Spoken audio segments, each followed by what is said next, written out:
The most dangerous thing a woman can do is finally stop caring what you think of her.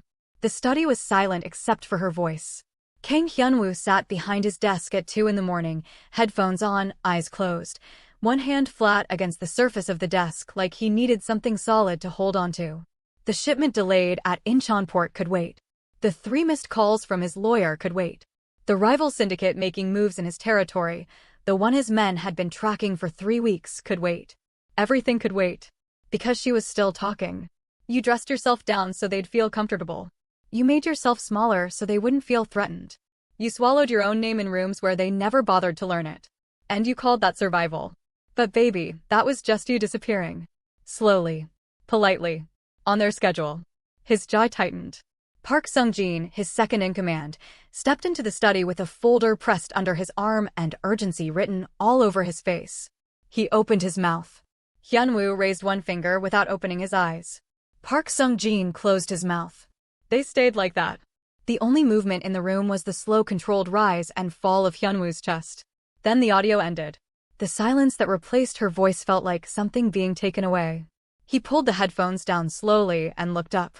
There's a problem at the port, Park Sung-jin said carefully. It requires your direct. Handle it. Sir, the other party is specifically requesting. Park. His voice was quiet. That was always the warning. Not the volume. The quiet. I said handle it. Park Sung-jin looked at his boss for a moment, this man who had once sat across a table from 3 armed men without a single change in his expression, and said nothing more.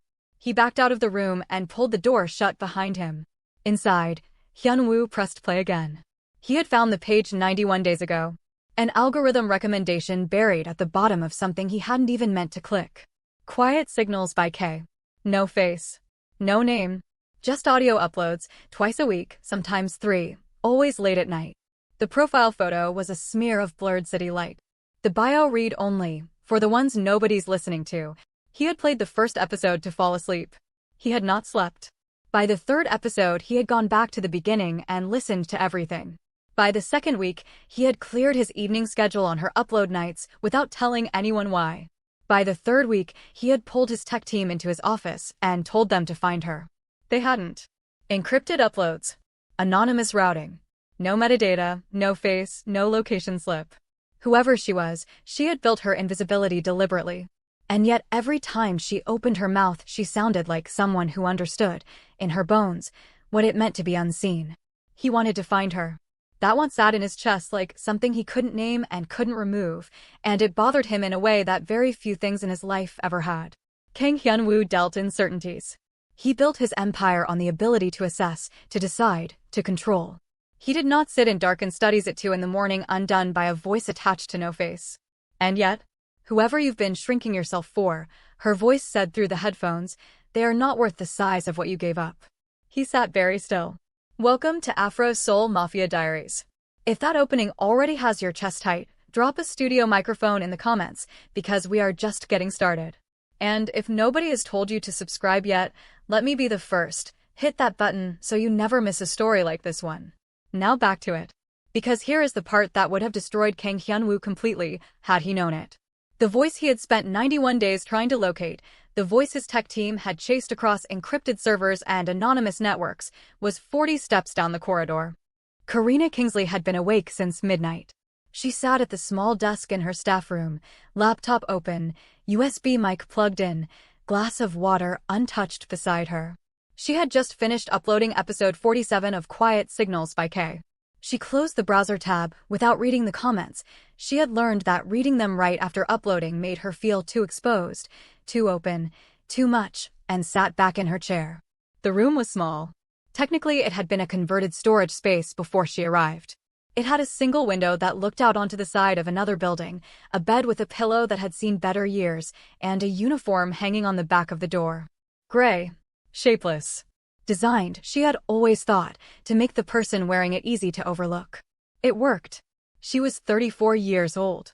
Full-figured, dark-skinned, with a voice that made 340,000 strangers on the internet stop whatever they were doing and simply listen, and every single morning she woke up in this room, zipped up that uniform, and walked through a penthouse that cost more per month than her last 3 years of savings combined, cleaning, folding, straightening, disappearing, while the man who owned it looked straight through her like she was part of the architecture. 8 months. She had worked here 8 months. He had looked directly at her exactly twice. Once at the interview. And once when she had accidentally knocked a decorative vase from the shelf in the east corridor. He had turned, assessed her the way you assess a crack in a wall, briefly, coldly, without particular feeling, and said, "That was imported. Be careful." She had said, "Yes, sir," to his back. Karina turned off her mic and closed her laptop and looked at the ceiling in the dark. Have you ever poured your most honest self into something the world was receiving with open arms, while the one place you had to call home didn't even know your face? Stay with me, because this story is about to crack wide open. Morning came to the penthouse the way it always did, quietly, expensively, without asking anyone how they slept. Karina was up at 5:45. She was always up at 5:45. She had learned in her first week that the penthouse had a rhythm, and if you weren't ahead of it, you were behind it, and being behind it meant being visible in the wrong way. The wrong kind of visible meant questions. Questions meant attention. And attention in this house meant Kang Hyun-woo's eyes landing on you with that flat, assessing look that made you feel like a problem he was deciding whether to solve. She preferred invisibility. She moved through the kitchen first, wiping surfaces that were already clean, setting out the coffee things, checking the refrigerator inventory against the list on her phone. Then the main living area. Then the east corridor. She worked with the efficiency of someone who had made peace with the size of her world and decided to be excellent within it anyway. She was polishing the console table in the entrance hall when she heard his door. She didn't look up. His footsteps were distinct, unhurried, deliberate, the kind of footsteps that expected everything in their path to have already moved. She heard him stop at the kitchen. The sound of the coffee machine. The soft click of his phone screen. Silence. She kept polishing. Karina. She stopped. He never said her name. In 8 months, she could count on one hand the number of times he had addressed her directly, and none of those times had included her name. She turned slowly, cloth still in her hand, and found him standing in the kitchen doorway with his coffee cup, looking at her with an expression she couldn't immediately read. "Yes, sir. The east corridor shelf." He paused. "The clock on it. Has it always had that sound?" She blinked. "Sir." "The chime. When it strikes the hour." He was watching her carefully now, in a way that made something small and cautious move in her chest. "Has it always sounded like that?" "Yes, sir," she said evenly. "Since I arrived." He looked at her for one more second, just one, and then turned back into the kitchen. "Fine." She turned back to the console table. Her hand was completely steady. Her heart was not. She didn't know what he was looking for. She didn't know why he was asking about the clock. But something about the question felt like a finger tracing the edge of something she needed to keep covered, and she didn't know why, and that not knowing sat in her stomach all morning like a stone. She didn't think about it too hard. She had learned a long time ago that thinking too hard about Kang Hyun-woo's moods was a luxury she couldn't afford. He was her employer. This was her job. The job paid for her mother's physical therapy appointments back in Atlanta. The job paid for her younger sister's last semester. The job was not something she could afford to lose over a clock question she was probably reading too much into. She finished the corridor and moved on. Upstairs, Hyun-woo stood at his floor-to-ceiling window with his coffee going cold in his hand. He had listened to episode 47 3 times before he finally slept at 4 in the morning. And in the last 30 minutes before sleep finally took him, something had snagged.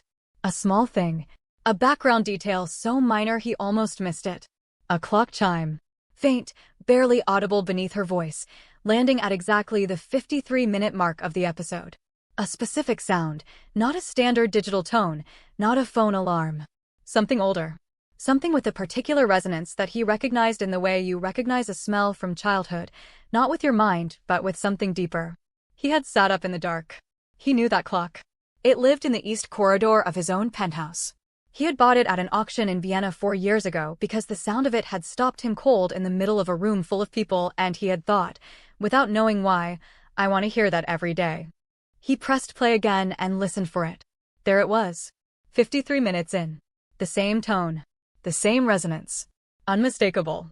His mind had gone very quiet. He was a man who built conclusions from evidence. He did not jump. He did not assume. He followed the line carefully from point to point until the picture was undeniable. And so he had spent the remaining hours of the night pulling up everything he knew, her upload timestamps, always between 11 p.m. and 1 a.m., the ambient sounds he had cataloged without realizing he was cataloging them. The faint hum of Seoul traffic from a specific elevation, the acoustic texture of a small room with hard walls. He had a profile of a woman in a small room, in a high-rise, in Seoul, awake late at night, with a clock in her corridor that he owned. It wasn't proof. But it was the closest thing to a lead he had gotten in 91 days, and it had walked itself right into his kitchen this morning in a gray uniform and told him the clock had always sounded like that. He set his coffee down. He needed to be certain. He would not move until he was certain. But something in his chest had shifted in a way that he was still adjusting to, something that felt uncomfortably like the moment before an answer arrives, that suspended, electric stillness when you already know but haven't yet admitted it. He pulled out his phone and called Park Sung-jin. "The staff files," he said when the line picked up. "I want Karina Kingsley's full file on my desk in an hour." A pause. "The maid, sir." "In an hour, Sung-jin." He hung up and looked back out at Seoul. 40 steps down the corridor, Karina was on her knees cleaning the baseboard of the guest bathroom, earbuds in, listening to an old recording of herself because sometimes, when the loneliness got a specific kind of heavy, her own voice was the only company that made sense. She had no idea the walls were closing in. "Do you see what's happening here? The man hunting a ghost across the internet, and the ghost is scrubbing his floors." Drop a comment if this tension is already getting to you. And if you haven't liked this video yet, do it now. It genuinely helps us keep bringing you stories like this one. The file was thin. Hyun-woo sat at his desk and read it twice. Karina Kingsley, 34. American. Atlanta, Georgia. No gaps, no irregularities, no anything that would explain the way his chest tightened when he turned the last page and found nothing useful. Previous positions listed 3 years as a private household manager in London, 2 years with a diplomatic family in Singapore, 8 months here. She moved a lot. Always moving. Always, apparently, inside someone else's walls. There was a staff ID photo attached. He looked at it for longer than he intended to. She was facing the camera with an expression that gave absolutely nothing away, not hostile, not warm, just present in that particular way of someone who had decided a long time ago exactly how much of herself the world was entitled to see. The camera was getting precisely that amount. Not one fraction more. He closed the file. The clock was circumstantial. The timestamps were circumstantial. He was a man who had built an empire on the discipline of not moving until he was certain, and he was not certain. He was close. He was uncomfortably, almost unbearably close. But close was not the same thing, and he knew it. He needed to hear her properly. Not across a kitchen. Not in passing. He needed a real conversation, enough sustained speech that he could hold her voice against the one in his headphones and know, without any remaining doubt, one way or the other. He told himself that was all he needed. Just confirmation. Just the answer, so he could stop turning it over in his mind at 2 in the morning like a man who had lost something and couldn't remember what. He started finding reasons to talk to her. It was deliberate, and he was not comfortable with how deliberate it was. The following morning, he came downstairs at 7 instead of 8 and asked her about the thread count of the guest room linens. She answered him in 3 sentences, professional and brief, and moved to leave. He asked a follow-up question about the kitchen inventory. She answered that too. He let her go. He stood in the kitchen afterward and thought about the particular way she shaped certain words, the slight drawing back on her vowels, the measured pace of her sentences, and felt the answer pressing closer without breaking through. A microphone changed a voice. He knew that. Compression, acoustics, the intimacy of a small room, all of it altered what came through the speaker. He couldn't confirm from conversation alone, and it was making him quietly, privately furious in a way he hadn't felt since the last time something he wanted stayed out of his reach. The next day, he asked her about a plant in the living area he had owned for 3 years and never once thought about. The day after that, he asked her whether the East Corridor had always felt narrower than the West one. She answered every question with the same contained professionalism, the same measured voice, the same expression that told him nothing and everything simultaneously. And every evening, he went upstairs and listened to Quiet Signals by Kay with his eyes closed and felt the gap between almost and certain shrinking by degrees so small they were almost imperceptible. Almost. Karina was not a woman who panicked. But something was wrong and she couldn't name it, and that bothered her more than if she could have. He was talking to her. Not warmly, not even particularly kindly, but consistently, which was entirely new and entirely unexplained. Questions that seemed to lead nowhere. Looks that lasted a half-second longer than professional necessity required. A quality of attention she had never once felt from him in 8 months that had appeared without warning and without reason and sat in the atmosphere of the penthouse like a change in pressure before a storm. She told herself it meant nothing. She reorganized her explanations every morning like she reorganized his kitchen, methodically, until everything was in a place that made sense. He was particular about his household. He was conducting some kind of informal quality check. He was in an unusual mood that would pass.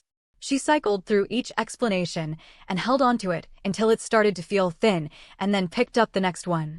What she couldn't explain away was what happened on Thursday evening. She had been walking back from the laundry room when she passed his study. The door was open 2 inches. The light inside was low.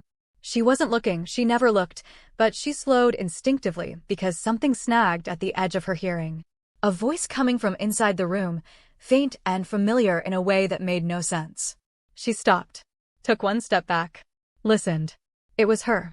Her own voice, coming through his speakers, talking about a night 3 weeks ago when the loneliness had been so specific and so heavy that she had sat in front of her mic for an hour before she found words for it. Her heart was hitting the inside of her chest like it wanted out. She stood in that corridor for 4 full seconds, which was 3 seconds longer than she could afford, and then she made herself walk. Quietly, steadily, all the way back to her room, where she sat on the edge of her bed and pressed both hands flat against her knees and breathed. He listened to her. Kang Hyun-woo, the man who had looked at her twice in 8 months, the man who had said that was imported, be careful to her back and walked away, came home every evening and sat in his study and listened to her voice in the dark. He didn't know it was her. The thought arrived slowly and then all at once, and when it settled she didn't know whether to laugh or to feel something that had no clean name. He didn't know. He was listening to a voice he thought belonged to a stranger. A mystery woman somewhere in Seoul that his tech team couldn't find. She was the mystery. She was right here. She sat with that for a long time. Then she opened her laptop and she almost deleted Quiet Signals by K entirely. Took the whole page down, all 48 episodes, the 340,000 followers, everything. Her hand hovered over the keyboard for a long moment. She closed the laptop without doing it. She wasn't ready to disappear from the one place she had ever felt found. Not even for this. Not even for him. But that night she did not record. And the following morning, for the first time in 8 months, she called in sick. Hyun-woo noticed. He didn't see her at 5:45. Didn't hear the particular quiet efficiency of her moving through the kitchen below him. The penthouse had a different texture without her in it, and he noticed that too, the way you notice the absence of a sound you didn't know you'd been listening for. Park Sung-jin informed him at 9 that Karina had called in unwell. Hyun-woo said nothing. He went to his study and opened Quiet Signals by K and saw that there had been no new upload in 4 days, which had never happened before, not once in the 93 days he had been listening. He sat back in his chair slowly. He didn't know what he had done. But something in him understood, with a certainty that had nothing to do with evidence, that whatever had shifted in this penthouse over the past week, she had felt it too. And it had scared her. That realization sat in him quietly and heavily, and he did not fully know what to do with it, which was becoming an increasingly familiar feeling and one he liked less and less every time it arrived. He was still not certain. But he was close enough now that certain felt like a formality. And for the first time since this began, he found himself less focused on confirming the answer and more focused on a question he hadn't thought to ask until now. What was he going to do when he had it? Are you feeling the tension in these walls? Because she knows he's listening and he almost knows it's her, and neither of them is saying a single word out loud. Drop a heart in the comments if this slow burn is doing exactly what it's supposed to do to you. Like this video if you're invested, and stay right here. Karina came back the next morning. She had spent 1 full day in her room telling herself she was being irrational. That she had misread the situation. That a man like Kang Hyun-woo listened to thousands of things, podcasts, music, audio briefs, market reports, and there was no reason, no logical reason, to assume that what she had heard through that 2-inch gap in his study door was anything other than a coincidence. She had inflated into a crisis because she was tired and overwrought and living too much of her life inside her own head. She came back. She put on the gray uniform. She went downstairs at 5:45. Everything was exactly as she had left it. Except him. He was already in the kitchen when she arrived. Not at 7, not at 8, at 5:50 in the morning, sitting at the island in a shirt that said he hadn't been to sleep, with a coffee he had made himself because she hadn't been there to make it. Looking at nothing in particular with the expression of a man who had been thinking for a very long time and hadn't finished yet. She stopped in the kitchen doorway. He looked up. They looked at each other across the kitchen for a moment that lasted considerably longer than it should have, and then Karina moved to the counter and said, "Good morning, sir. I'll get breakfast started," in the most professionally steady voice she had ever produced in her life. "Karina." She stopped. Her back was to him. She made herself turn around. "Are you feeling better?" he asked. It was such a simple question. For words. The kind of thing any employer might ask any employee returning from a sick day. There was nothing in his expression she could point to as unusual. His voice was measured, neutral, exactly what it always was. And yet the question landed in her chest like something that had been aimed. "Yes, sir," she said. "Thank you." He nodded once and looked back down at his coffee. She turned back to the counter and began making breakfast and told herself, firmly and finally, that she was going to stop doing this. Stop reading meaning into neutral moments. Stop feeling the walls close in every time he said her name. She was going to do her job and go back to her room and record her episodes and keep the two halves of her life exactly as separate as they had always been. She was going to be fine. She recorded that night. Episode 49. She sat in front of her mic and she talked about the particular exhaustion of performing normalcy, of going through the motions of a regular day when something underneath had shifted and you couldn't shift it back and couldn't explain it to anyone because explaining it would require you to say things out loud that you weren't ready to say out loud yet. She didn't mention him. She never mentioned him.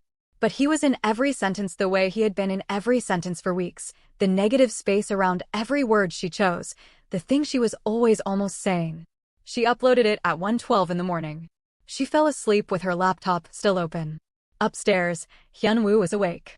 He heard the upload notification at 1:12. He had set a specific alert for her page weeks ago, a fact he had not examined too closely, and he pressed play immediately. He listened with his eyes on the ceiling and his hands folded on his chest and the particular stillness of a man who was no longer pretending he was doing anything other than exactly this. At the 27-minute mark, she paused mid-sentence. In the pause, from somewhere below him, he heard her cough. Faint. Muffled through the floor. Real and live and immediate. And simultaneously, in his earphones, he heard her breathe in the same way a person breathes after a cough, that particular recovered inhale, before she continued her sentence. He closed his eyes. There it was. Not the clock this time. Not timestamps or audio texture or the ambient hum of Seoul traffic at a specific elevation. Her. A live human sound in real time, in his building, beneath his feet, matching frame for frame with the voice in his ears. He lay completely still for a long time after the episode ended. Then he sat up and put his feet on the floor and sat on the edge of his bed in the dark with his hands hanging between his knees. And he thought about Karina Kingsley with her contained expression and her gray uniform and her "yes, sir" delivered to the backs of people who were already walking away from her. He thought about episode 12, where she had talked about working in beautiful spaces that never felt like they belonged to her. He had listened to that episode 4 times. He had thought about the woman who recorded it as someone out there in Seoul, someone with her own apartment, her own life, her own world that he was being granted a window into. She didn't have her own apartment. She had a converted storage room in his building, with a flat pillow and a window that looked at another wall. And she had been recording her most honest self from inside that room for 8 months, while he walked past her door every single night without once wondering what was behind it. He stood up. He walked to his window and looked out at Seoul and stayed there for a long time, and something moved through him that he didn't have clean language for, not guilt exactly, but something in that neighborhood. Something that felt like standing in a room you've been in 1,000 times and suddenly seeing it completely differently and understanding that the difference was never the room. It was always you. He had been the one not looking. For 94 days he had been obsessed with finding a woman who made him feel things he didn't have words for, who spoke truths he didn't know he needed to hear, who had held his emotional world in her voice every single night without trying, and she had been here. Inside his walls. Inside his life. Invisible because he had decided, without looking, what she was and what she wasn't. He thought about the vase in the East Corridor. That was imported. Be careful. Said to her back. Said to a woman who was, at that moment, carrying 340,000 people's worth of feeling inside her chest, and choosing every day to pour it somewhere it would be received. She had never poured it here, because here had never given her any reason to. He stayed at the window until the Seoul skyline began to lighten at the edges, and by the time the first gray of morning started to show, he had made a decision. Not about what to say, he didn't know yet what to say, and he was honest enough with himself to admit it. But about what he was not going to do. He was not going to pretend. He was not going to walk past her in the corridor tomorrow with his eyes forward and his coffee in his hand and his whole body telegraphing that she was furniture. He was not going to do to her face what he had been doing for 8 months.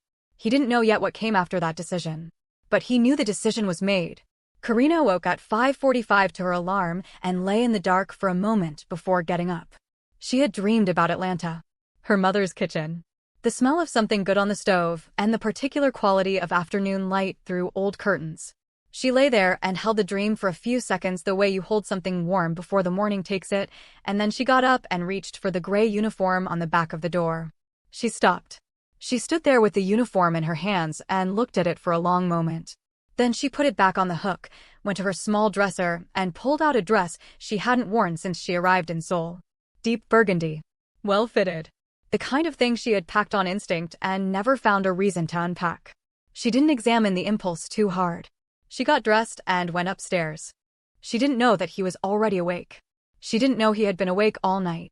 She didn't know that when he heard her moving in the kitchen that morning and walked to the top of the stairs and looked down and saw her, not in gray, not invisible, not folded into the architecture of his home, but present and vivid and entirely herself. Something in his chest moved in a way that had nothing to do with suspicion or evidence or confirmation. She was just making coffee. And he stood at the top of his stairs and understood, with a clarity that hit him somewhere below thought, that he had been living with someone extraordinary and treating her like a footnote. He came downstairs. Did you feel that shift? Because something just changed in that penthouse and neither of them has said a word yet. He came downstairs slowly. Not the way he usually moved through his own home, that deliberate, untouchable stride that said everything in this space existed on his terms. He came down slowly, one hand on the railing, like a man who was being careful with something he hadn't learned to carry yet. Karina had her back to him. She was at the counter, measuring coffee grounds with the same quiet precision she brought to everything, and she hadn't heard him yet. The morning light was coming through the kitchen window at a low angle, and it caught her dress, that deep burgundy, and turned the whole room into something warmer than it had ever been before. He sat down at the island. She heard the stool move and turned, and for one unguarded second, just one, something moved across her face before she put her expression back where she kept it. Contained. Professional. Present in exactly the right amount. "Good morning, sir," she said. "Coffee will be ready in a moment." Karina. His voice was different. Not the flat tone of a man issuing a direction. Something quieter.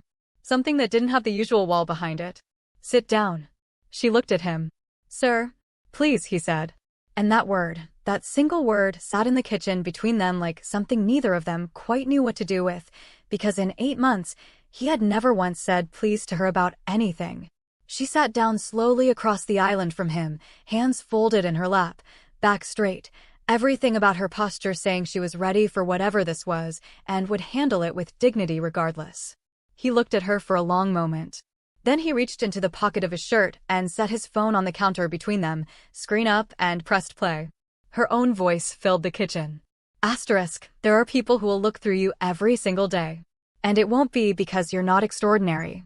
It'll be because they decided what you were before they ever gave themselves the chance to find out. Asterisk. The blood drained from Karina's face so slowly she felt every degree of it. She didn't move. She didn't speak. She sat completely still and listened to her own voice coming out of his phone on his kitchen counter in his penthouse and felt the floor of the life she had carefully constructed tilt underneath her like a ship taking water. He stopped the audio. The kitchen was very quiet. "How long?" she said. Her voice was steady.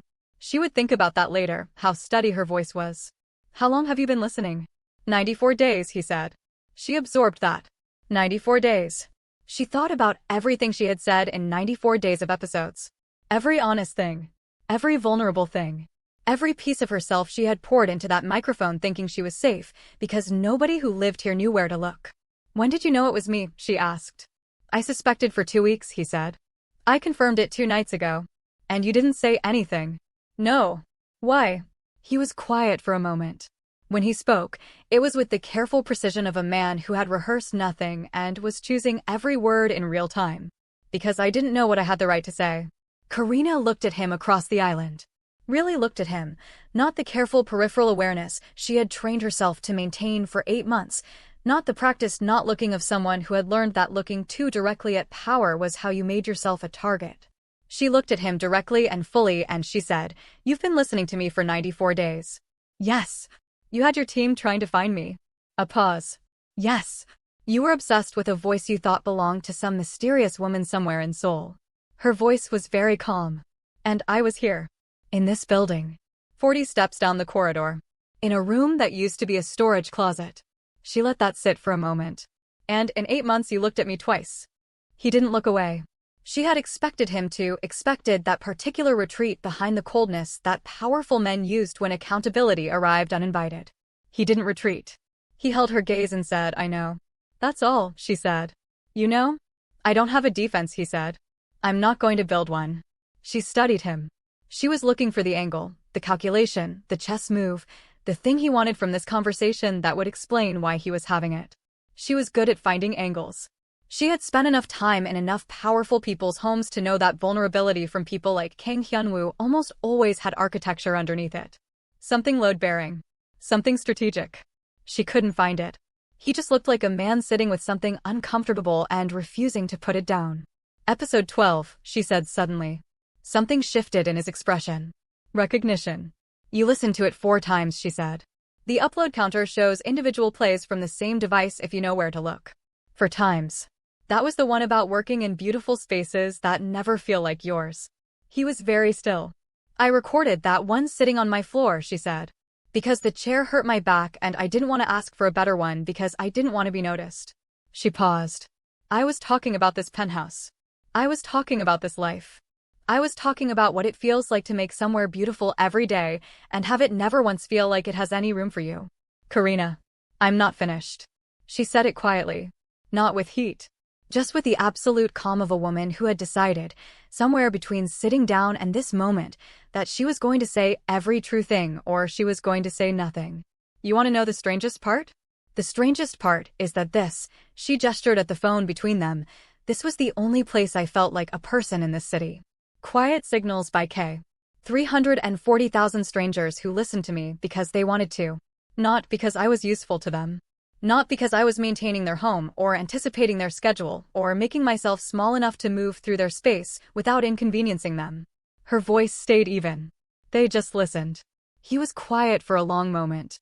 Then he said, "I listened." "You listened to someone you didn't think was real," she said. A voice attached to no face. "A mystery." "That's different." "Is it?" he said. "Because I've been sitting with what I know for 2 days, and I can tell you that what I felt listening to you was not about a mystery. It was about what you were actually saying. It was about," he stopped. Started again. "You said something in episode 31. You said the cruelest thing about being overlooked is that eventually you start doing it to yourself. You start editing yourself down before anyone even asks you to. You said you'd gotten so good at it you sometimes couldn't remember what the unedited version felt like." She said nothing.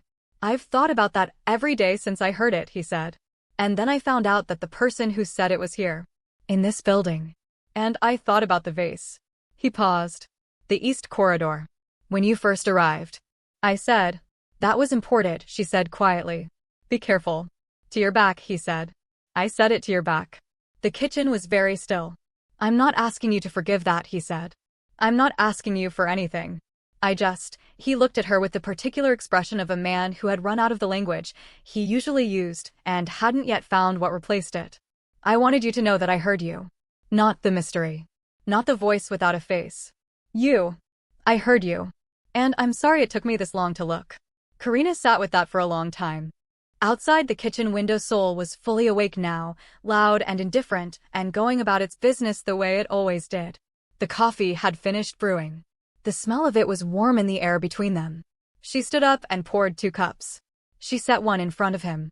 She sat back down and wrapped both hands around her own cup and looked at him across the island and said, "I'm not the mystery, Kang Hyun-woo. I never was. You just weren't looking." "I know," he said. "Don't stop looking," she said. Simply. Finally. Like a door opening instead of closing.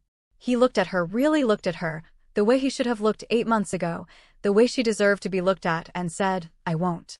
That evening, Karina's staff room was empty.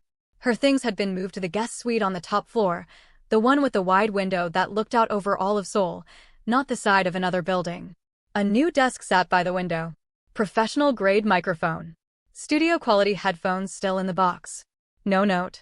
No explanation. She stood in the doorway of the new room for a long moment, taking it in. Then she walked to the window and looked out at the city, all of it, spread out below her, glittering and enormous and alive. She set up her mic. She pressed record. And for the first time since coming to Seoul, before she said a single word, she smiled. That night, a new comment appeared on episode 49 of Quiet Signals by K, buried among thousands of others. Easy to miss if you weren't looking for it. I've been listening since the beginning.